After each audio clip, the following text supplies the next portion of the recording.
Hello good morning student. आज हम फिर से उपस्थित हुए हैं। आज मेरा डे 5 है। आज हम फिजिक्स के इम्पॉर्टेंट क्वेश्चन की बात करने वाले हैं जो फिजिक्स पेपर के अकाउंट फिजिक्स पेपर के लिए बहुत अच्छा रहने वाला है, जो बहुत इम्पॉर्टेंट क्वेश्चन है। मतलब किसी किसी तरीके से इसके बारे में पूछ लिया जाता है। फिजिक्स पेपर क्लास 12th,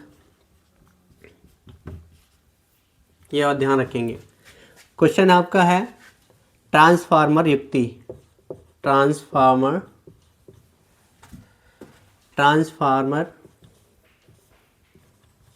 युक्ति या ट्रांसफार्मर युक्ति क्या है, या ये ट्रांसफार्मर किसे कहते हैं, इसके बारे में जानेंगे। ठीक है, ट्रांसफार्मर किस लिए उपयोगी है वो भी आप समझ लीजिए। पहले तो हम चित्र के बारे में समझ लीजिए। ट्रांसफार्मर होता है किस प्रकार का है। ट्रांसफार्मर की बनावट,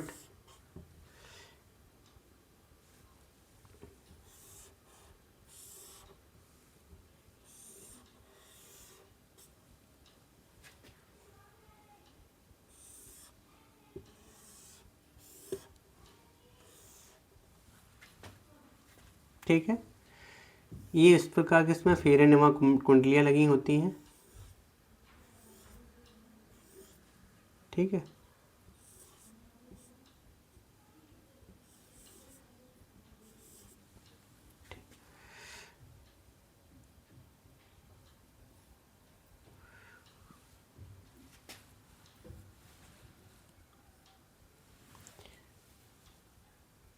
यहाँ पर ट्रांसफार्मर लोड होता है।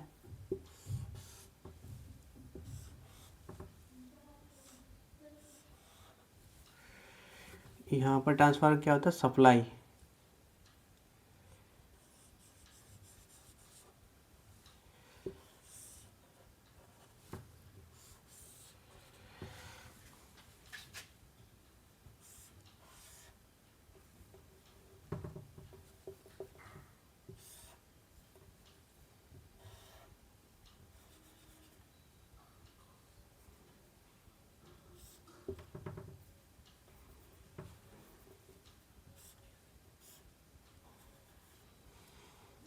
यहाँ लोड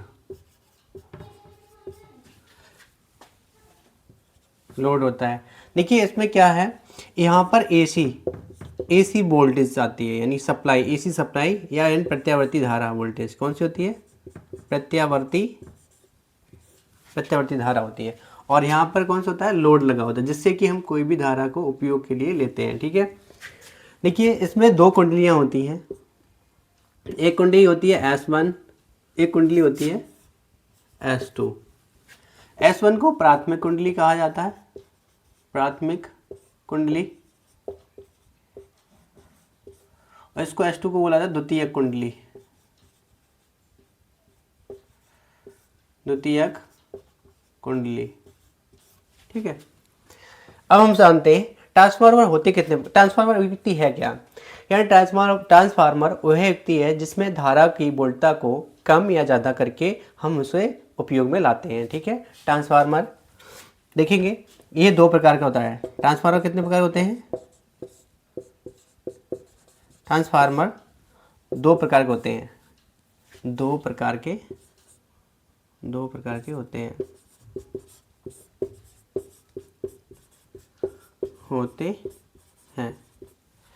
पहला होता है ऊंचाई ट्रांसफार्मर। कैसा होता है, ऊंचाई ट्रांसफार्मर। इसका काम क्या है, ऊंचाई ट्रांसफार्मर का यह कम धारा को क्या करता है, यह कम धारा को बढ़ा देता है। क्या कर देता है, बढ़ा देता है। इसलिए इसे ऊंचाई ट्रांसफार्मर कहा जाता है। समझ में आया, कहा जाता है। अर्थात यानी कि इसमें जब इसकी क्या होता है, एक चीज़ जानेंगे, उद्देश्य इसका परिणाम क्या होता है। इसकी S1 कुंडली में फेरों की जो संख्या होती है कम होती है, और S2 कुंडली में फेरों की संख्या अधिक होती है। कैसी होती है? अधिक होती है।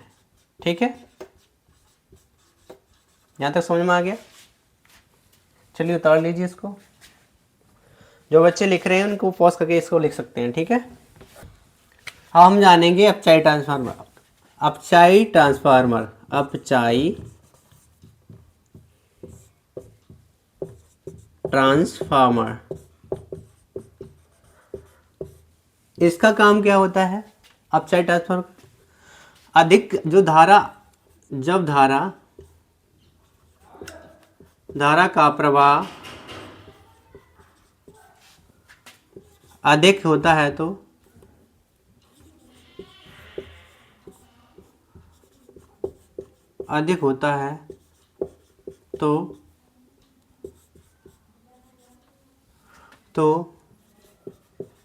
वह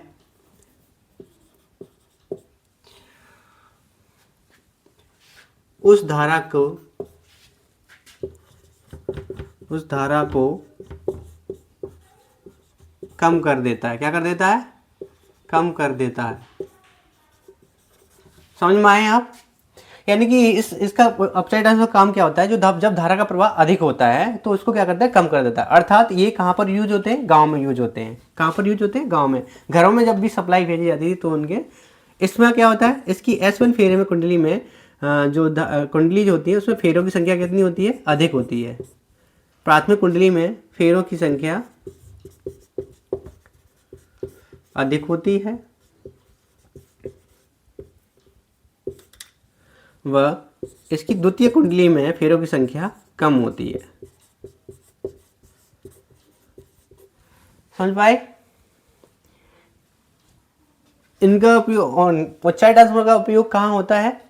उच्चाई ट्रांसफार्मर का उपयोग आपके बड़े बड़े पावर हाउस में होता है, और अपचाई ट्रांसफार्मर का उपयोग कहाँ होता है? गांव में होता है, जिससे कि जो घरों में जाने वाली धारा होती है उसको कम करने के लिए होती है। ठीक है, आगे हम जानेंगे।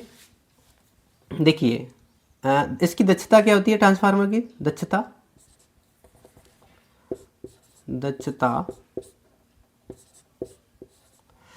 ईटा बराबर क्या होता है?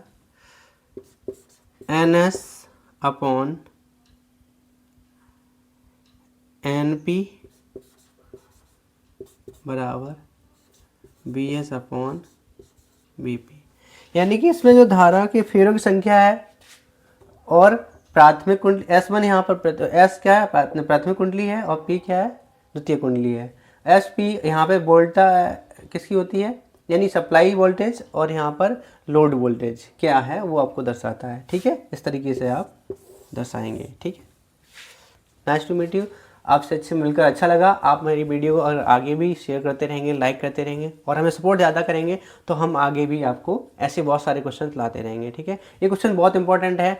आगे भी मैं ऐसे क्वेश्चन, आप फैराडे का नियम को तैयार कीजिए। फैराडे का नियम हर बार आता है। बोल्ट बायो-सेवर्ट का नियम बहुत बार आता है। लेंज का नियम है, किरचॉफ के नियम है, जो परपथी नियम होते हैं वो भी आपको तैयार करने हैं। वह व्हीटस्टोन सेतु बिल्कुल भी नहीं छोड़ना है। तीसरा एल्सेयर परिपथ, एल्सेयर परिपथ आपका बोर्ड एग्जाम में आएगा। ठीक है, और कहीं आगे तो आपकी क्वेश्चन इम्पोर्टेंट में एक वो भी आते हैं, तीव्रता वगैरह निकालने के लिए आता है, तो आप वो भी ध्यान करके जाएंगे। ठीक है, एक होता है कूलाम का नियम, गॉस की प्रमेय, जो हम आपको बहुत पहले करा चुके हैं, आपको इनको भी तैयार करना है। ठीक है, आज ये सभी बच्चों को इन्हीं क्वेश्चन को सिर्फ लिख के जाना है। ऑटोमेटिकली आप देख पाओगे कि आप कम से कम 50 से 60 नंबर का उसमें हल कर पा रहे हो। ठीक है, गॉड ब्लेस यू।